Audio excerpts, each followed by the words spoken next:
வணக்கம். இது வந்து கருத்தடைக்காக எங்களுக்கு வந்து ஜூலை மாசம் வந்து 30 கருத்தடைக்காக ஸ்லாட் கிடைச்சதுல 26 நாங்க முடிச்சுட்டோம். 26 ஸ்லாட் முடிச்சாச்சு. 4 பேலன்ஸ் இருந்தது. அது இந்த மாசம் எங்களுக்கு குடுத்துருக்காங்க. இது என்ன ஒரு விஷயம்னா, என்னுடைய சேனல் அதாவது இந்த யூடியூப் பார்க்குற ஒரு சப்ஸ்கிரைபர், அவங்க பேர் சித்ரா. அவங்க வந்து என்ன வந்து கிட்டத்தட்ட ஒரு 25 டேஸா கன்டினியூஸா ஃபாலோ பண்றாங்க WhatsAppல. அந்த டாக்ஸு ஆப்ரேஷன் பண்ணணும்னு சொல்லிட்டு, அவங்க நாங்க சொன்ன எல்லாத்தையுமே செஞ்சாங்க. டாகோடைய ஹெல்த்து, அதுக்கு என்ன மெடிசன் அதாவது பிளேட்லெட் இன்க்ரீஸ் ஆகுறதுக்கு என்ன மெடிசன் குடுக்கணும், ஃபுட்டு எப்படி குடுக்கணும், எல்லாமே அவங்க ஃபாலோ பண்ணாங்க. அதாவது இது ரொம்ப எங்களுக்கு சந்தோஷமா இருக்கு. என்னன்னா, நம்மோட சேனல பார்த்துட்டு ஒருத்தவங்க வந்து ஒரு ஃபர்ஸ்ட் டைம் அவங்க ஒரு இது எடுத்து வைக்கிறாங்க. இந்த மாரி குடும்ப கட்டுப்பாடுக்காக ஃபர்ஸ்ட் டைம் அவங்க இது பண்றாங்க.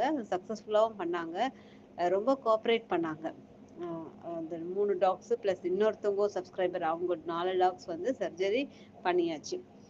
நாங்க என்ன சொல்றோம்னா, சேனல பார்க்குறவங்க வந்து அ அ கருத்தடைக்கு கேட்டீங்கன்னா, நெறைய பேர் கேட்குறீங்க. ஆனா ஃபாலோ பண்றது இல்ல.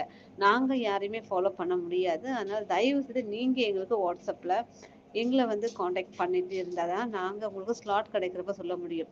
இவங்க சித்ரா மாதிரி எல்லாரும் இருக்கணும்னு நெனைக்கிறோம். ஏன்னா வந்து கன்டினியூஸா அவங்க வந்து ஒவ்வொரு டவுட்டும் கிளியர் பண்ணாங்க. என்னென்ன அவங்களுக்கு டவுட் தோணுதோ அதெல்லாமே என்கிட்ட கேட்டாங்க. இந்த மாரி ஆகுமா? வந்ததுக்கப்புறம் நாங்க எப்படி குடுக்கணும்? எல்லாமே கேட்டாங்க. அதே மாரி நாங்க சொல்றது அத்தனையும் வந்து முகம் சுளிக்காம அவங்க வந்து அத ஃபாலோ பண்ணாங்க. இப்ப வந்து அந்த 4 பேரும் நல்லா இருக்கிறாங்க. அதனால தயவு செய்து அ நம்ம சேனல பார்க்குறவங்க அட்லீஸ்ட் இந்த கருத்தடைன்றத நான் முக்கியம் சொல்வேன். ஏன்னா வந்து நம்மளுடைய டாக்ஸோடைய பாப்புலேஷன குறைக்கணும்னா கருத்தடை முக்கியமான ஒரு விஷயம். தயவு செய்து வந்து அத ஃபாலோ பண்ணுங்க. நன்றி.